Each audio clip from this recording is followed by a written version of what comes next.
Tu rentres pas dans la forêt et tu te caches comme d'habitude. Une partie de cache-cache grandeur nature se prépare pour Hagrid, Saint-Hubert de 11 mois.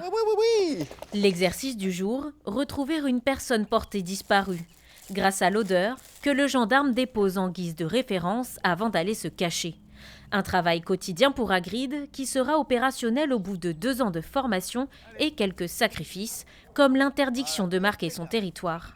Parce que sinon, il va le faire aussi sur les recherches de personnes. C'est-à-dire qu'au lieu d'être sur l'odeur de référence de la recherche, il va se déconcentrer et aller voir l'arbre qui est à gauche, l'arbre qui est à droite, pour aller sentir l'odeur de ses congénères. Alors que ce n'est pas la mission qu'on lui demande. La mission, c'est de retrouver la personne en bout de piste. Il est où, Johan, le bébé?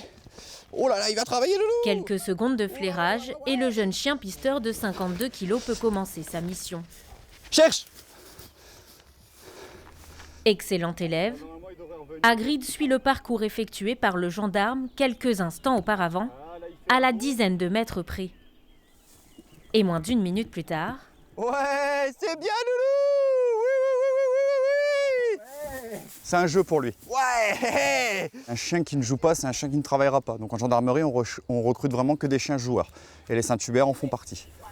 De compagnon de jeu à compagnon de vie, il n'y a qu'un pas que le binôme a franchi en octobre dernier.